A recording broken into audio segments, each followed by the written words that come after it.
Welcome to my channel Payel Majumdar. তোমরা সবাই কেমন আছো? আশা করছি বন্ধুরা তোমরা ভালো আছো, আর আমিও খুব ভালো আছি।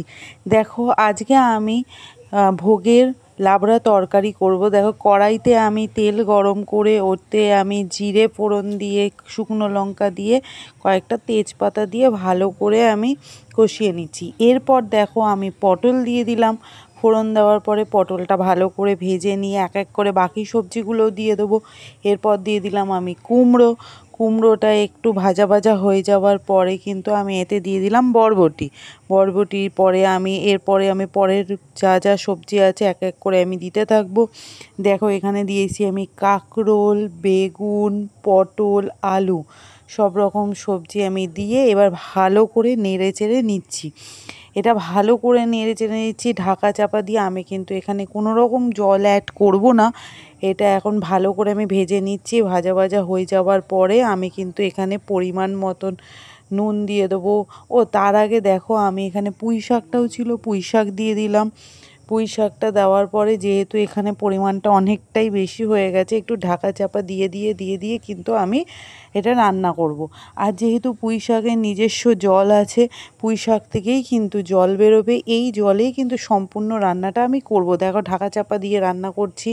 এখানে আমি পরিমাণ মতো নুন, হলুদ আর ধনে গুঁড়ো দিয়ে দিলাম। দিয়ে আবারও ভালো করে নেড়ে চেড়ে নিচ্ছি। নেড়ে চেড়ে আবারও কিন্তু আমি এটা ঢাকা চাপা দিয়েই কিন্তু রান্নাটা করছি। দেখো কতটা মজে গেছে।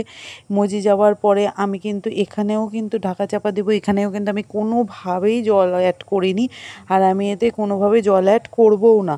তাতে কিন্তু লাবড়ার টেস্টটা কিন্তু আরও খুব সুন্দর হয়। দেখো এখানে যে পেস্টটা দেখতে পাচ্ছ, এটা কিন্তু আদা, জিরে আর কাঁচা লঙ্কা পেস্ট, আর কিচ্ছু এতে কিন্তু নেই, আর এতে কিছু আর অ্যাডও করব না।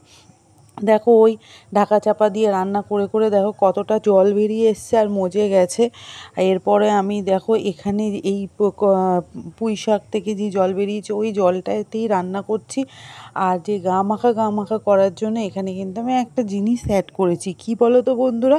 এটা হলো ময়দা উপর দিয়ে ছড়িয়ে এবার ভালো করে নেড়ে চেড়ে নিচ্ছি এখানে, যাতে এই ময়দা দেওয়ার একটা কারণ আছে, তাতে কিন্তু এইটা গ্রেভিটা আরও থকথকে হবে, আরও সুন্দর লাগবে খেতে।